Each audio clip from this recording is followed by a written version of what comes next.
we've assembled a very interesting panel of people that do video for radio. Among them, we have a corporate guy, we have a morning show guy, we have a news talk spoken word PD, and we have someone from SiriusXM. I kind of sidestepped into radio. I was at college for TV and film, and I was just out with my friends every day making videos, putting them on YouTube.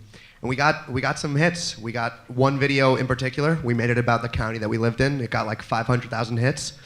I graduate college. 2 weeks later, I get a call from this random person, and she said, "Do you want to join our morning show and be the head of the video department?" And I'm like, "Of course I want to." And that was all from just making stupid, silly videos with my friends on YouTube and being relentless.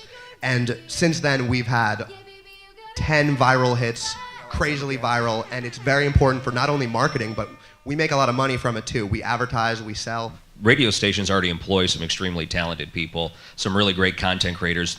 We go on air every day and create hours and hours and hours of content. Doesn't necessarily transfer over to video, but with the right mindset it does. If you put it in the right context, it does.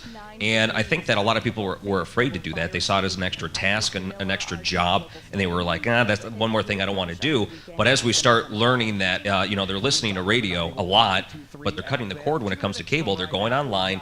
They're paying to look at Netflix and Hulu and things like that. They're actually seeking this content, and they're paying money for this content. We should be the ones that create this content because we're talented people. And we're at this intersection where nobody knows what the hell to do in most cases with their video. Are you going to do something viral? Are you going to do something that's pre-produced and big budget? Is the boss going to give you the money? In a lot of cases, probably not, but it's up to you. And you're left with this blank page. So I know we all have a lot of questions as to exactly how we're going to traverse this over the near future. Like, we have this, right? So this is what we carry around all day. I took a stupid selfie and posted on Twitter with him, as Drake's doing his introductions. I hope they were good. But like, we then overanalyze how we should do video, but in reality, we should do video sort of the way that we do radio. And in some ways we don't, but then you get the light bulb that goes off with John of, let's see, we have no power. There's a song by, the Gangnam Style song. But then you do it, and then it goes viral, and everybody loves it because it relates to everybody. I mean, that's what radio does. We just have to now translate it and also not be afraid of being on camera. You don't have to have a highly polished video to be relatable to your audience.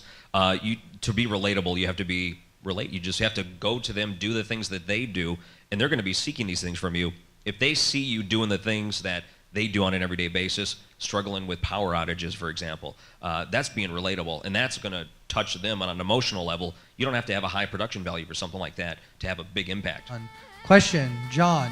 Hey, Zach. Video like Dad Bod, where are you seeing the most of the traffic coming from? Are you seeing it mostly from Facebook? Are you seeing it straight to the BLI website? Where is it funneling from? Thank you for asking that question, because 3 years ago I would have answered it differently. The Lipa style video that we referred to before got a couple million hits on YouTube. The Dad Bod one got the 5 million on Facebook directly from uploading it to Facebook, and I'll tell you why.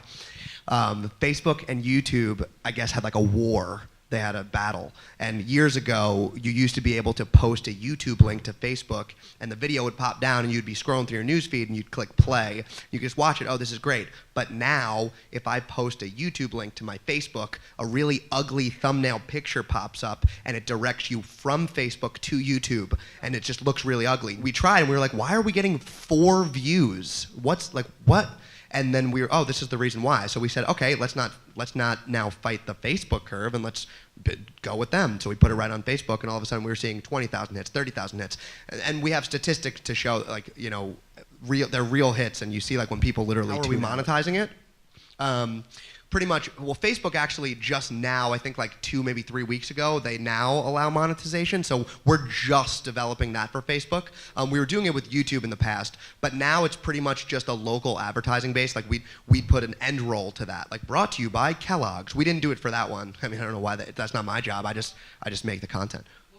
I mean, pre-roll sometimes works, but people have the attention span of an ant, so they'll tune out in 3 seconds. So we put it on the end, and you tell the client, hey, we got 1 million views on the last video. This next one we're putting out might go crazy, and then you make $30,000 really quickly.